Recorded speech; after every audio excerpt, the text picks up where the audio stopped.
What's up? Welcome to the Sonoran Desert out here in Arizona, where we grow soil sun love. Today we're collaborating with Mr. Denny Hey from there. Crucial Brands. Today I get the pleasure to interview and introduce to you this lovely soil that's grown all over the world.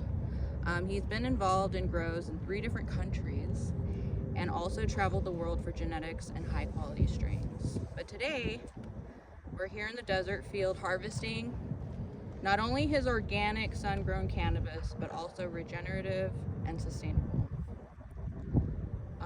Yeah, keyword this year, man, we're really just trying to do what we think is regenerative anyway, which is basically a style of farming where you're using, of course, the soil that you have, which, it's obviously best if you can grow in the soil that's on your farm. It's most sustainable.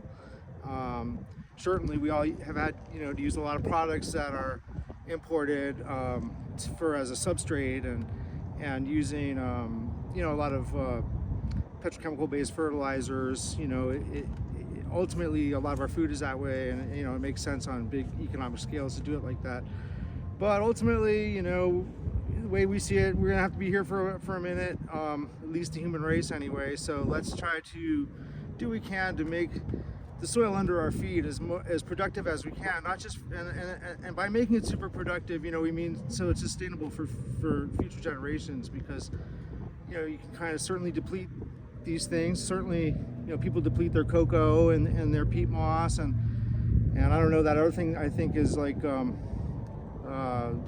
spun from a mineral or heavy duty mine vibes to get some of those other mediums that folks are using. So maybe certainly I've used it and people use it as we're learning, and I get it, but ultimately a lot of those resources, well, especially are expensive, and but for a farmer it winds up being costly, but at the same time, more importantly, you're adding, by trying to grow in this style. I'm going to try to describe the best of my limited understanding of it,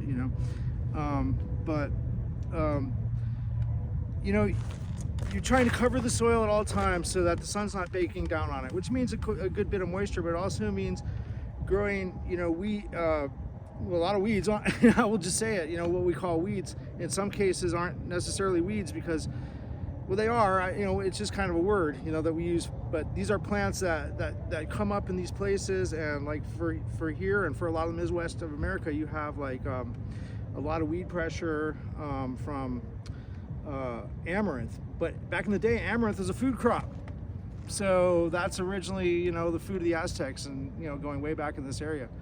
This area here, we got get into a monologue, but this ground that we're on right here has been farmed by people. The cultures that lived here before us were farmers, and we're right on the Santa Cruz River Valley here.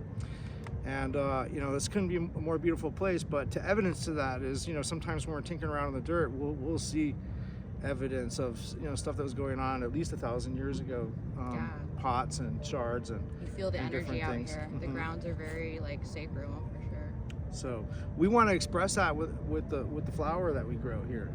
We want to use this soil, but also to restore it, because in different times, maybe not exactly this particular ground, but other farms in the area in these river valleys in the west have been heavily used. So these new techniques that a lot of farmers are employing, like the low till or no till, is really interesting. So that's part of our regenerative growing. But for us, we think it's important to have multi-species of plants, which is different thinking than Cover crops. cover crops and things like that.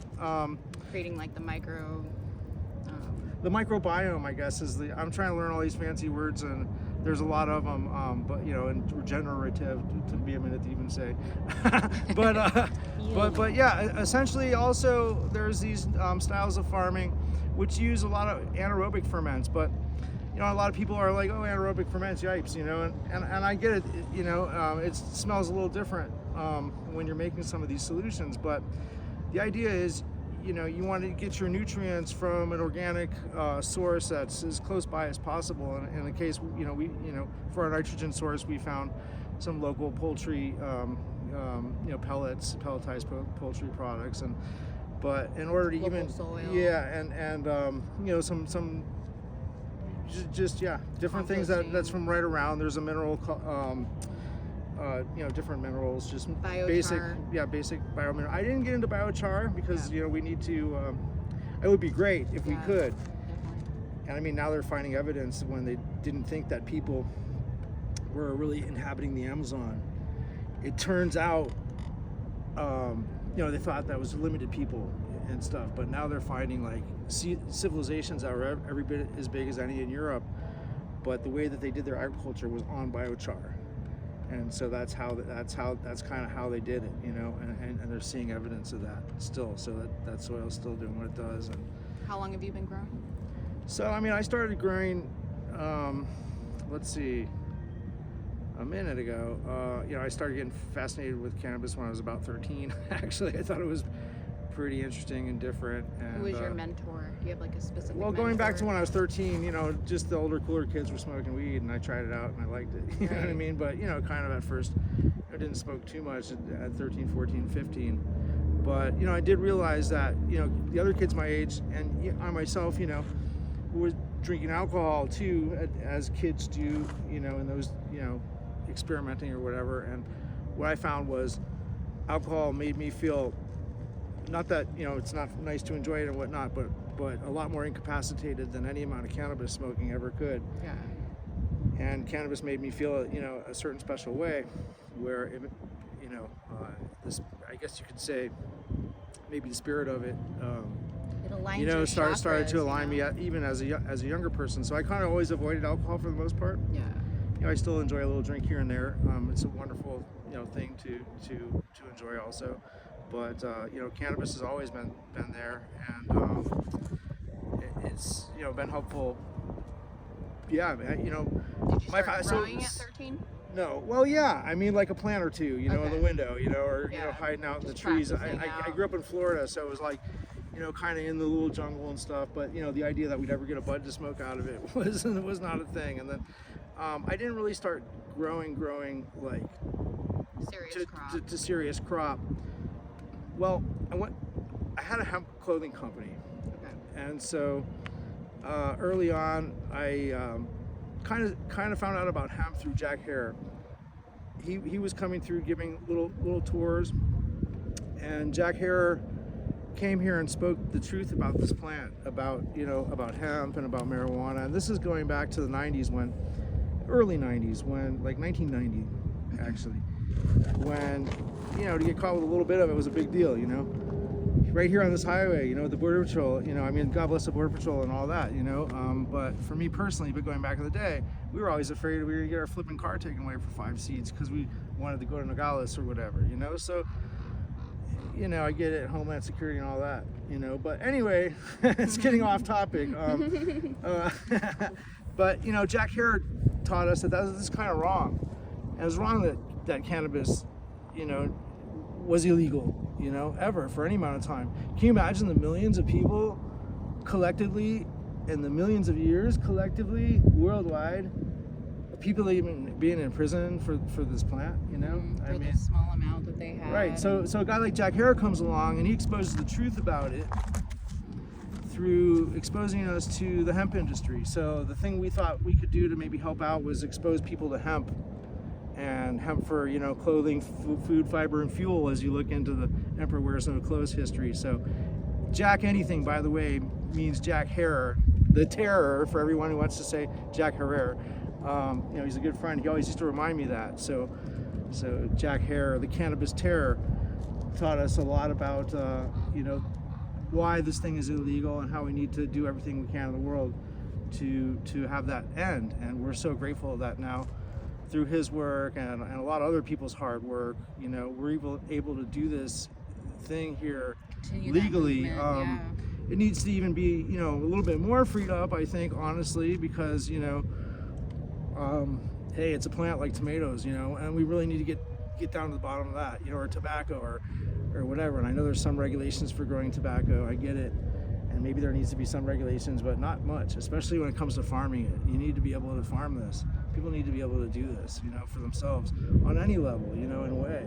Yeah, It's like to have a limit on anything that's not harmful, that can only do good. Clean product. Yeah, you know, so Cutting out the chemicals. that's my 2 cents from Jack, you know, and Om Shanti Shanti, peace, peace, peace, Jack.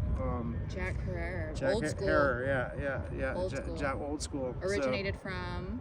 Well, Jack, I don't know if I forget if he was born in the Midwest or not, but definitely, you know, West Coast. He was always on Venice Beach. Yeah. With a guy named Captain Ed, and they had a head shop going way back to the 70s.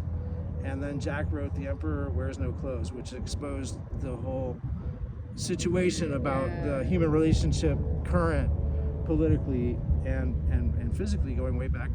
I mean, honestly, the earliest records of human beings using this can be found in archaeology going, I'm not sure of the years, but at least 5,000. So what we find is this plant came from South and Central Asia. And so basically all cannabis varieties came from South, Central Asia and China.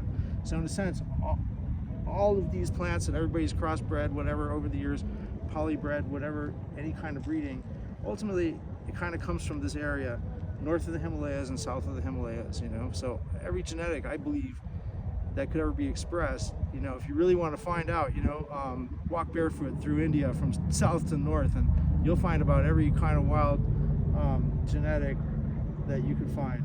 And then, you know, you want to take it a bit further, go north into the Hindu Kush and Afghanistan, and then onto the Central Asian steppes like Kyrgyzstan and Kazakhstan. And that's where cannabis always was from. And from there, it moved on out towards Africa. And over, you know, the course of a couple hundred years, it changed a little bit, but, you know, ultimately, it still goes back to where, you know, we started, Central Asia. But it did go through Africa, and then ultimately it found its way to the New World when Europeans kind of brought it there. There's some argument that maybe some came west, but the folks that came west over the ice cap, I don't know. Let's not talk. I don't want to presume everything, because maybe, you know, it was also here a long, long time ago. But most modern day botanists would agree that it came from Central Asia down to South Asia. You know. So speaking of genetics, we have been growing. We did grow the lemon haze here. We did grow the amnesia haze here with Sun Soil Love and Super Silver Haze. Super Silver Haze, yep. And I remembered speaking of you know, talking about the history of it, and you were like, oh, that was me. Not Super Silver Haze, I had nothing to do with that. But Amnesia Haze. Amnesia Haze, so I was involved in a coffee shop. Yeah. So guys the were 90s? No. in the 90s, and there's a coffee shop Amnesia in Amsterdam. And so those are my dear friends, you know, Derry and Sissy. And you know, so like in the late 90s, I helped that coffee shop, which was this old coffee shop, I think even back from the 70s, called Amnesia. And it was really cool. It had a really cool logo with a guy, you know, looked like he just got out of the hospital with a cannabis leaf and a joint in his mouth on his face. It was dope. Anyways, but old school, like 70s, you know. And that place just sat there forever, and some kind of shady shit happened into it. And then so it kind of became available, because there's limited licenses, I think, in Holland for coffee shops, and this was a licensed coffee shop. So I got involved with that for a little while, and I knew all the growers from doing the cannabis cups over the years. So I think Somachi from Soma Seeds is the one who did some breeding and came out with Amnesia, but I might have amnesia about that, so I'm not sure. It's just cool because, like, talking about how I researched it, and then you were there, you know, it was like amazing. It was just a little story. Yeah. Obviously, you know, I like carrying on about it because I'm passionate about it, for sure. So sustainability when it comes to your growing system, like, you just try to cut out all suppliers, or you need to have some suppliers. Okay, so you need to have some suppliers, because the plant definitely uses nitrogen, uses phosphorus, it uses potassium, and it uses micronutrients, you know. But like, so the idea for us is we try to get the soil, give it what it needs, not more than what it needs, and because already there's stuff here. So maybe you want to enhance that, because if you go out, like, let's say, we're not going to turn the camera, but so in the Santa Cruz Valley here, and even on the slopes of these mountains right here, we have some big trees. You know, they're big, beautiful trees, and they're oaks and cottonwoods and these things, and they're really close to here. So you figure the soil over there is not too different than the soil here. Well, you got a big ass tree over there. You know what I mean? So the idea is, you look for little pockets of fungus that are growing underneath the tree, and ideally some of that fungus is interacting with that tree and helping that soil break down while it's interacting with the plant to produce, you know, the nutrients for that plant. So if you can reproduce those nutrients, or not reproduce, but you can introduce, those organisms in a way, like we kind of breed them. So it's almost like we're breeding bugs, so to speak, but it's actually fungus and bacteria. So we bring them leaf mold here, and then we feed vats different things, and also some of the stuff that we're gonna feed it later on. And it gets anaerobic. Yeah, for some people it'd be like, wow, what the hell? Like, you know? fermented. It's crazy, right? Like there's these things called fermented plant juices and all these things.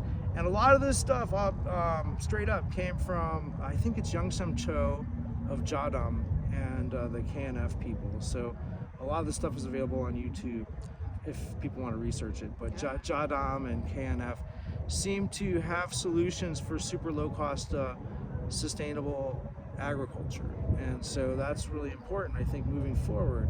I mean, it's nice to build a spaceship to grow our wheat in, you know what I mean? For when we ultimately wind up in Mars, that's going to be no problem. You're going to be able to take one of these things and go, you know, for sure, because they might even have rockets under them. I'm not sure, you know what I mean?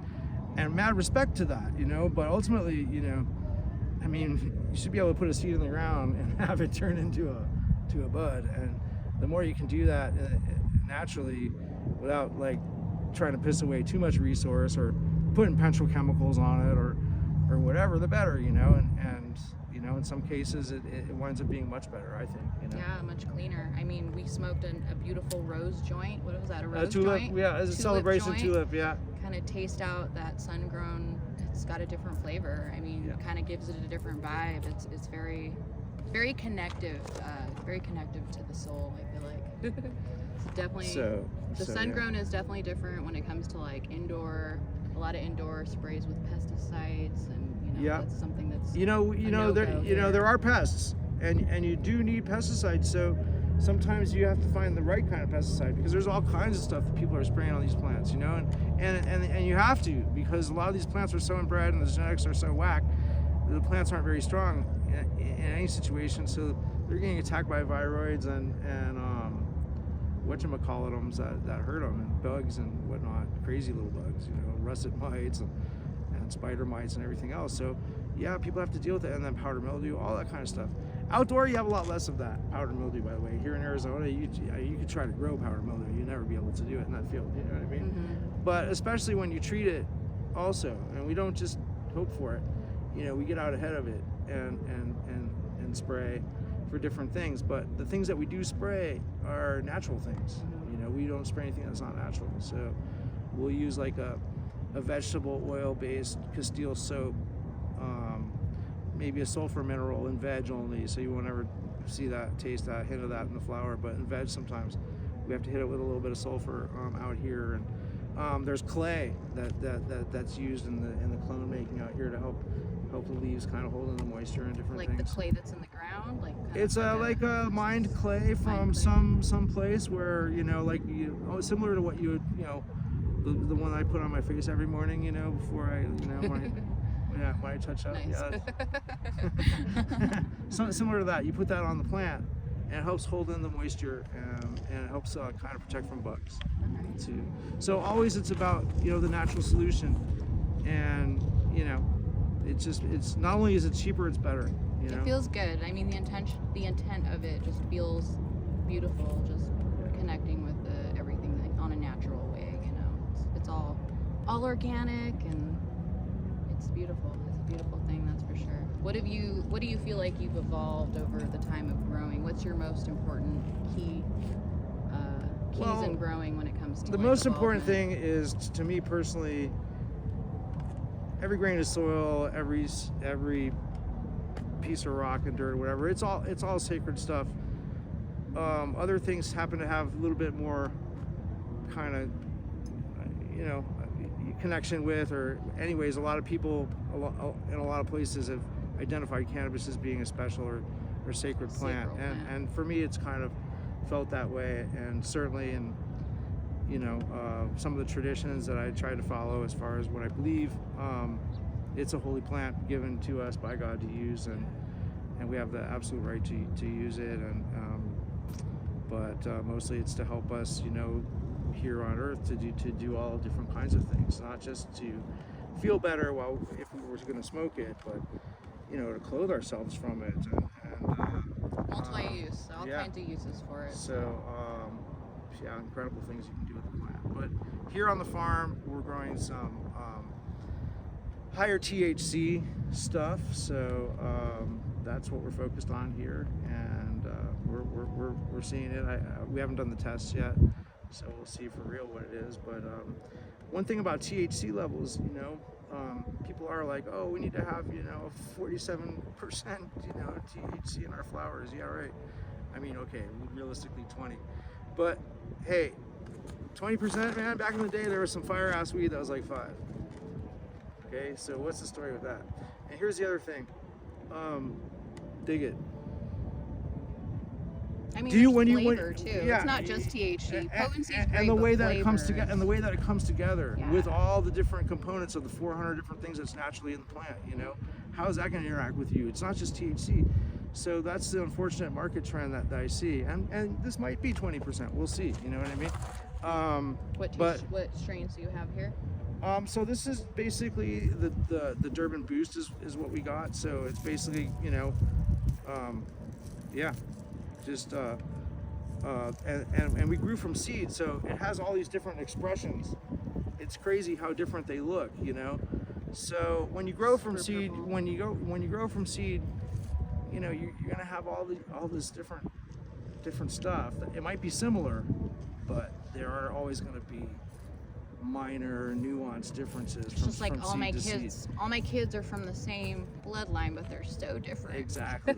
Yeah. So that's kind of the same thing that's got going on here, but overall it's called Durban Boost, and we're gonna save some to continue on down the line with some of the ones that we've chosen here, and we'll make cuttings and go forward with stuff so that our product is a little bit. With Crucial brand. Yeah.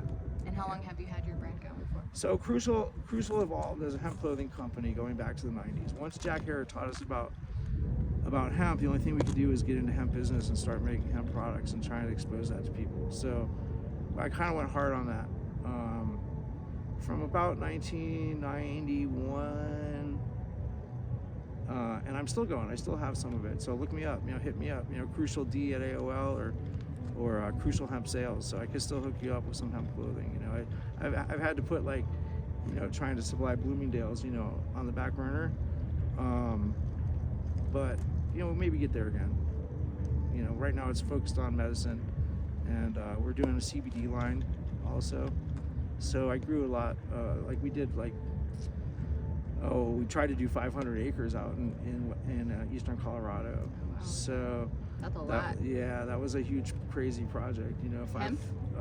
Yeah, so it was high CBD hemp, which is really no different than. They're drug cultivars. Okay, people don't think of it. It's hemp, but it's a drug cultivar, right? Mm-hmm. It's been bred to be, high in medicinal compound CBD especially. So these varieties are also super kind of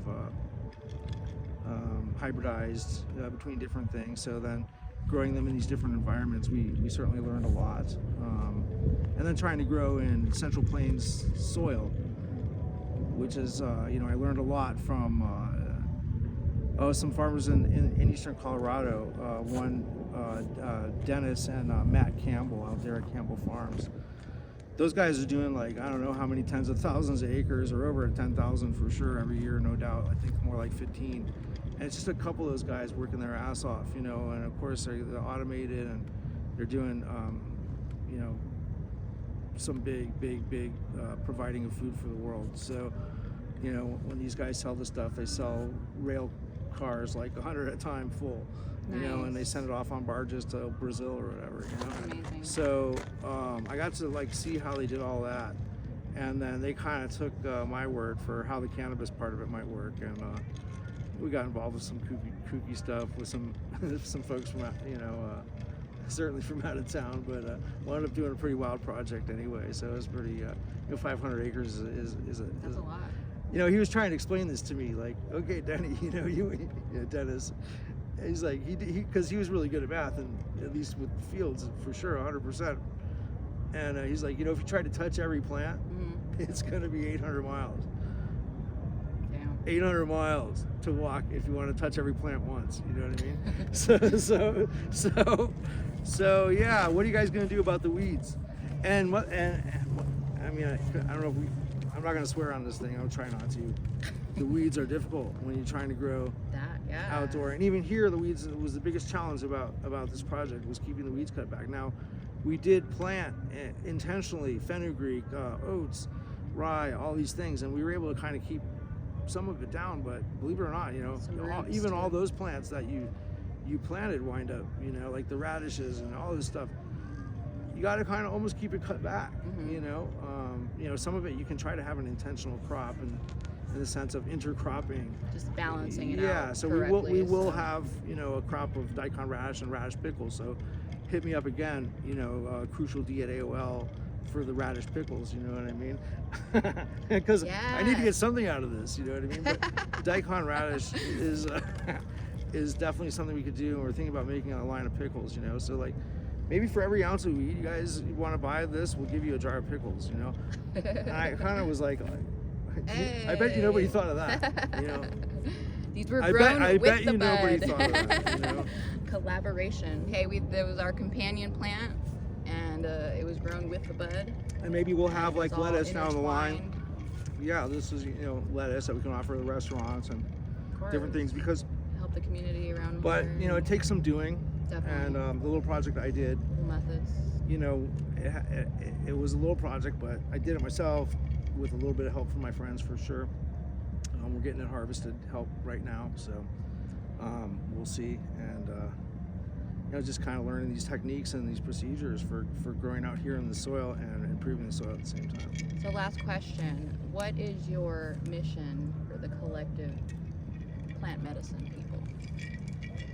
Well, my mission for the collective plant medicine people, I'm friends with some folks down in Mexico. Maybe someday, one of my dreams, I always wanted to have these like, I had always dreamed that cannabis, at one point brought a lot of wealth to a lot of people, and still does bring a lot of wealth to a lot of people. But I was hoping to bring like a real lot of wealth to me personally, and then I would have enough money to do some cool things, like go to Zimbabwe and help villages put together, at least some friends of mine anyway, some good water, and get their farming trip together, help them to get reestablished after, a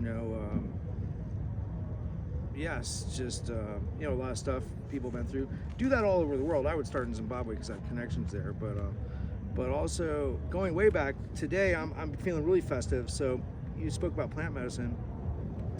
And my very first business when I was a kid was, I was always following the Grateful Dead and kind of into psychedelics and stuff. And I thought things were trippy when I'd see them, and I could point out trippy stuff anywhere I went, So I started kind of, when I was in college here at the U of A, for spring break, I'd trip on down to San Blas. Back in those days, you could ride the train for like 20 hours for like, $30 or something. And you'd wind up in Tepic, Nayarit, like a whole other planet, And I ran into some weed choles one day after I found some mushrooms when I was walking around on the beach, and I ate those, and I was feeling really high. And I kind of went into town, and I saw these people that looked like they were having a party. I'll just tell you that much. Like the way they were dressed, and they had these crazy hats and these crazy colors all over them and shit. And I thought they were like, they clearly looked kind of Mexican, but kind of not, but they were like having a party for sure. And then later I found out that town is where the holy rock of the mother water of the Pacific of the West is, which is one of their gods. And God for them is, they're also Christian, but they have the deeper beliefs about the mother and spirit, and so they do worship the Mother Ocean, which we all should be kind of maybe considering, Mother Earth, Mother Ocean. So anyways, there's a special spot where they go, and I'm high, they're high. I didn't realize how high they were, but they looked high and they looked happy. And then later that year, I took a 400 level course at the University of Arizona. I found out that they were Huichol people, and they were doing a prayer thing there, and then ceremony. And that, not only that, these people like to quote unquote get high, they ate peyote starting when they were little kids. You know what I mean? And they use peyote as medicine and a connection to their ancestors. It turns out there's this whole ritual that they go through to get the peyote. That doesn't even grow where they live.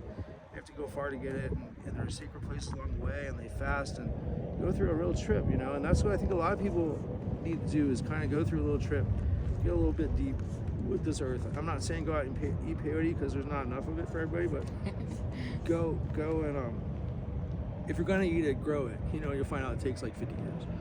But you know, have an experience. Doesn't even need to be a psychedelic one. You just connect with the earth, you know, and it ultimately becomes psychedelic. You know, take a couple days off, you know, and go check out, you know, be in touch with the earth for a minute if you can, you know.